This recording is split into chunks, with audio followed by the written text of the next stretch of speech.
Week 13 of the fantasy football season. Here's a few quarterbacks I looked at off the wire this week. The first quarterback, Trevor Lawrence of the Jacksonville Jaguars. So Trevor Lawrence, it's been an up and down season for him and the Jacksonville Jaguars. In the last couple weeks, it's been mediocre to decent numbers. But week 13, a good matchup coming up at the Tennessee Titans. A defense that really can't stop anyone. Obviously, one of the worst teams in the league.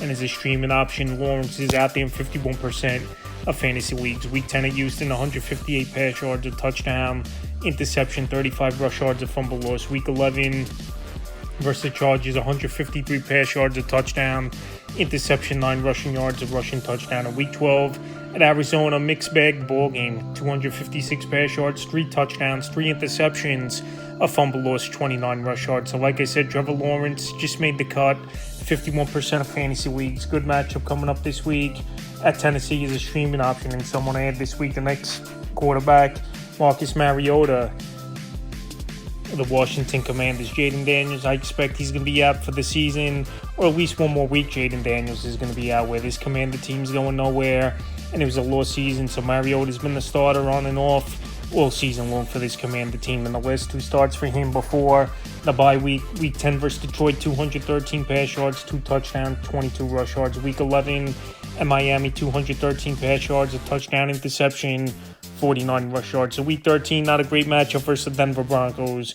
But like I said, Marcus Mariota, he's a decent option still with his rushing ability, where he could get minimum 5 fantasy points on the ground most weeks for fantasy owners. And this is a game most likely to be trailing early and often versus the Broncos. And also Terry McLaurin possibly could return to the lineup, which could help Mariota in this offense. Like I said, it's not a great matchup, but if you need a quarterback who has some upside, and like I said, with the rushing ability, Mariota's out there in 90% of fantasy leagues. Next quarterback, Kirk Cousins of the Atlanta Falcons. We know Michael Penix, he's out for the season. The next man up is Kirk Cousins now, and we saw him make the start in New Orleans, and it was a decent ball game for Kirk Cousins. He's out there now in 91% of fantasy leagues. So the last few games for him, week 8 in his start versus Miami, a bad game, 173 pass yards, 2 rush yards. Week 11 versus Carolina, in relief in that one in fourth quarter overtime, 48 pass yards, 2 rushing yards. In week 12, like I said, in New Orleans, it was a good matchup, 199 pass yards, 2 touchdowns and interceptions. So week 13, a good matchup at the New York Jets, even though I thought the Jets defense played pretty good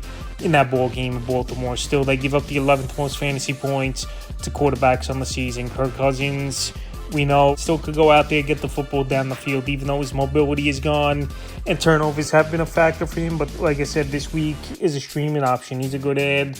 This week, the next quarterback, Shedeur Sanders of the Cleveland Browns. So Shedeur Sanders, I know he had a good matchup, but it was his first career start at the Vegas Raiders, and it was a basic game for him. 209 pass yards, a touchdown, interception. So the defense, they went out there, they carried this Brown team for the majority of the game. 10 sacks in that one, where Myles Garrett already 18 sacks on the season. But Shedeur Sanders, like I said, at this point, they might as well go with him as Cleveland.